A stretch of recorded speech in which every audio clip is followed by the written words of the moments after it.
Hey, what's up everyone? Entering Infinity here. Today I'm back with my first ever anime review, and that's going to be Season 5, Episode 1 of My Hero Academia, which is Episode 89. I'm excited to finally be able to bring this content to the channel and talk about one of my favorite animes, so without further ado, let's jump into it.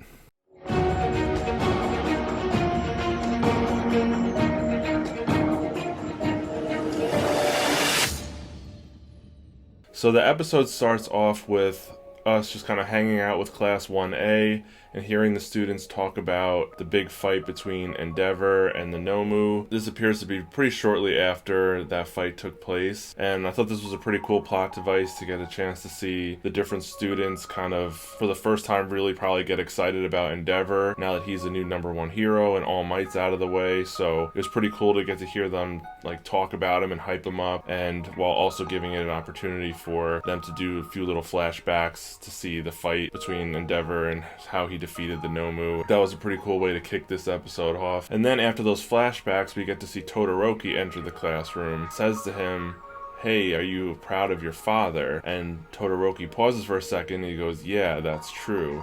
And while that was kind of a subtle moment, I feel like that had a much bigger impact to the overall storyline and the character development for Todoroki, because now he's finally coming to a point where he's starting to, I would say, maybe forgive his father and kind of respect him more based on what he did. We got to see a little bit of that in the finale of the last episode when it appeared that Endeavor might actually lose and potentially even lose his life, and Todoroki was like really shaken up because previously we've only seen Todoroki show hatred and contempt towards his father, so getting to see him kind of like actually come to terms with it and the fact that he was about to die, I think it kind of made him realize that he does actually deep down care for him and doesn't want to hate him. And seeing him actually step into the shoes of All Might and be the #1 hero and kind of save everybody kind of started to change his perspective of Endeavor. So I really like that, and in this moment getting to see him kind of reconcile that with somebody actually confronting him and saying like, "Are you proud of him? He's your father," and him basically starting to acknowledge that. And I think that's going to be a big part of his character arc, and he's my favorite character on the show, so I'm really excited to see that, because not only is that the biggest part of his character development that he needs is kind of overcoming his relationship with his father and kind of all the abuse that came with it, but it also will allow him to kind of fully embrace his own power and kind of will allow him to kind of get to the next level once he embraces the half of his body that's fire that was passed down from Endeavor that he currently hates and resents and doesn't like to use. So once he finally can, make up with his father and kind of embrace that power, I think that's when we'll finally see Todoroki reach his full potential. So I'm really excited to see, his character arc continue to grow and kind of how the story continues to progress on that topic. So while that was just a little part, I think that was kind of a pretty big moment in his character development as he continues on that path. So right as the kids begin to settle down, then Aizawa starts to introduce the class, saying that, they're in homeroom, and then all of a sudden all the alarms go off and there's like an emergency drill going on, and all the kids gotta like strap up and get out of there because they have to go on a mission to rescue someone or fight a villain as part of the drill. So we got to kind of see them. It's kind of like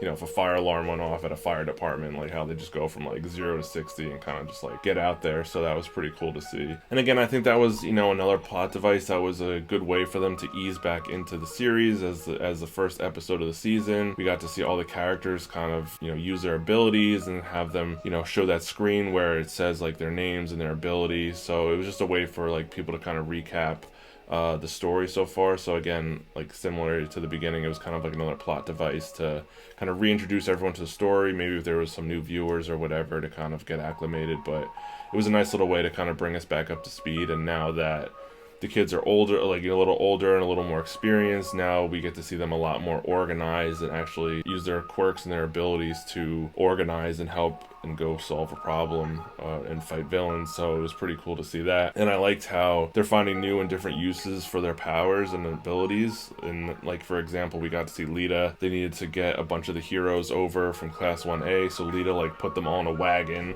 and he like used his ability to like get over there super fast, and I thought that was pretty cool because we had never seen anything like that before. But it's just nice and refreshing to see different ways that they use their abilities to kind of adapt to any situation that's thrown at them. So I think you could pretty much break down this emergency drill as kind of like 3 separate parts. It was a civilian, in this case Mirio, was drowning in a river from a bridge that had collapsed. Then you had a fire in the city, as well as 2 villains kind of attacking the city. So that was kind of like the 3 different parts that Class 1A had to divide up and conquer for this emergency drill. And I always find it pretty funny how they always have these like massive cities that they could just go and destroy at their disposal to like practice their abilities. It's like pretty insane, but it's pretty cool at the same time how they just have that line there to practice these pretty insane real life situations for them to practice in. So when it came to the fire, we got to see Lita, like I mentioned, with the wagon, like get Todoroki and a bunch of people over to the fire, which Todoroki, you know, pretty easily just used his ice to like freeze up the whole building and the whole area to put out the fire. So that wasn't too bad. Then the fire kind of came back and he did it again with even more ice to put it out. So that was just pretty cool. You know, I love every shot we get of Todoroki, so that was pretty cool to see that part. And then we got to see Mirio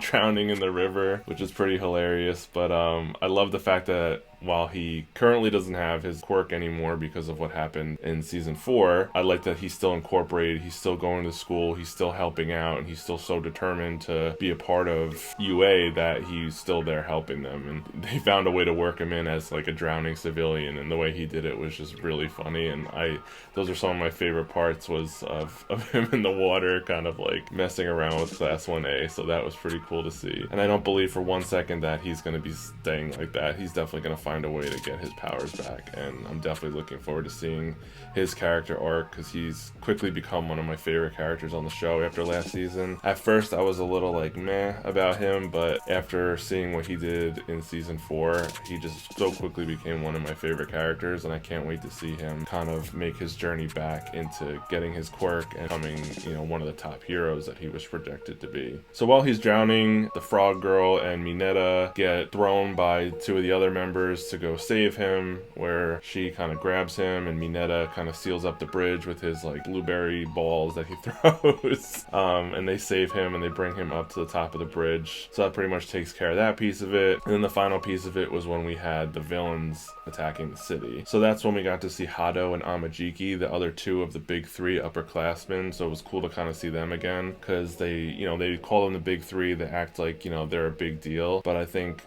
so far, I haven't really been too impressed with at least Hado. We didn't really get to see too much of her. Amajiki has some pretty cool fights in the last one, but for them to be the big 3 and supposedly like the strongest kids in the school, I was hoping to see kind of, you know, what they can really do when their backs against the wall. So Mirio has definitely shown that he is not only one of the top, or the top in the school, but probably one of the top heroes even outside of the school. And the other 2 seem to be kind of much further behind him, and I think you could even kind of make the argument that some of the people in Class 1A feel like they're kind of stronger than the other 2 of the big 3 at this point. But I'm curious to see kind of them being worked into the story more and seeing what their abilities are. But in this case, we get to see Hado. She like kidnaps one of them, I forget her name off the top of my head, and she kind of takes her hostage, and then Amajiki kind of comes from the other way. And one of my favorite parts of the episode was when they question Amajiki and they're like, "What do you want, villain?" And he goes, "I just want to go home." And I was like cracking up. I thought that was hilarious, because that's exactly what I would say if I was him.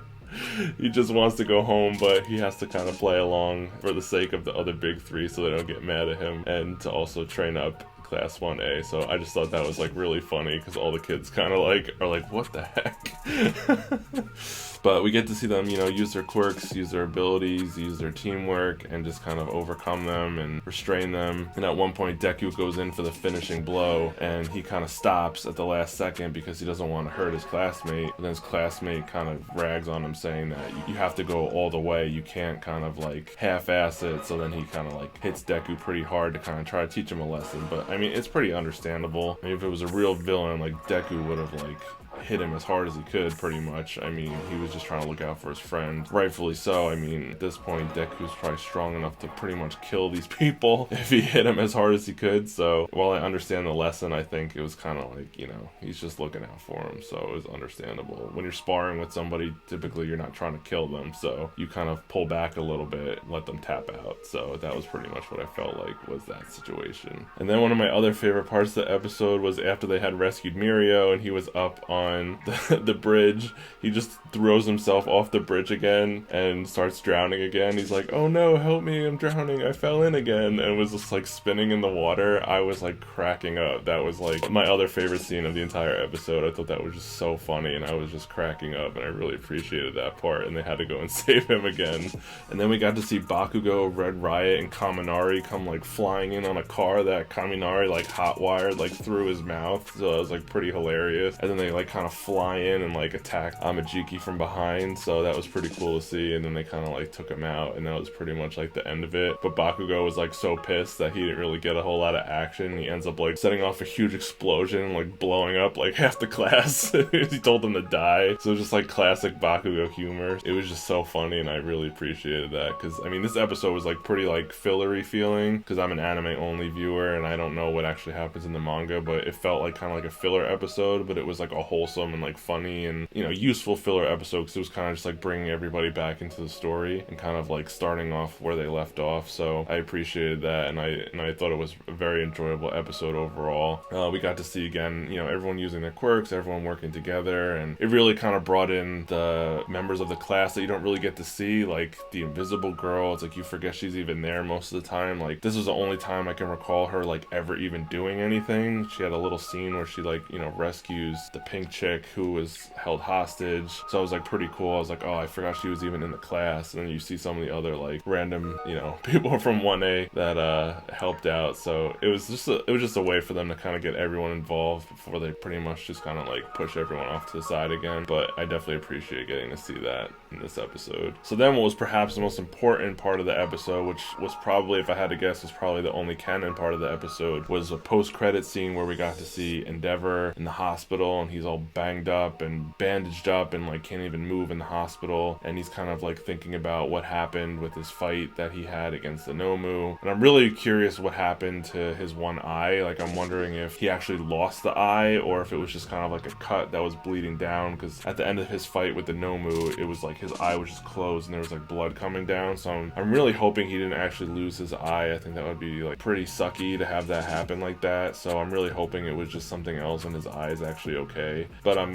curious to see how that plays out. And then we get to see him kind of recounting the thing that happened with that fight, and we see Dabi, the villain, come out, and he kind of addresses Hawks and Endeavor. And then at the very end, we see Hawks kind of have a one-on-one meeting with Dabi, kind of like on the rooftop of a building. And I thought that was really interesting. The first time I watched it, I thought that it was that conversation I thought was happening like in the present.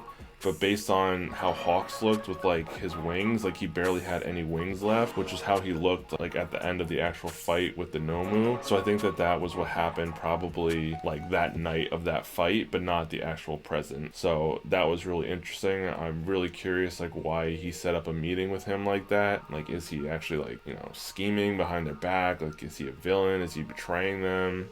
You know, is he just like, you know, playing a double agent and trying to like get intel? Really curious to see kind of how that situation plays out and why he did that, because I definitely don't think Hawks could take Dabi one-on-one, as, you know, strong as Hawks is. Being the number 2 hero, I don't think that his quirk kind of matches up well with someone like Dabi, who's like pretty much like Endeavor, where he can just like shoot out like a ridiculous amount of blue flames everywhere. Like I'm pretty sure Hawks will get roasted like a Thanksgiving turkey. But yeah, that was pretty interesting to see him kind of have the balls to go and meet him in private. So I'm really curious what's going on there, and kind of seeing how that sets up the rest of this season, to see kind of where this is going to go. Because again, I'm an anime only viewer, so I'm not sure what this season's going to look like. It's typically broken up. It's like 2 separate story arcs of about 12 episodes. So I'm really excited to see where this goes as the story continues to build and things just get crazier and crazier and crazier as we go along. So I'm really excited to see what this season has in store for us. So that's all I have for this one. Let me know down below, what did you think of this episode, and why did you think Hawks was having that meeting with Dabi? I'm really curious to know what you think about that. And if you enjoyed the video, drop a like and subscribe to the channel if you're new and you want to see more of this content, and I'll catch you all in the next one.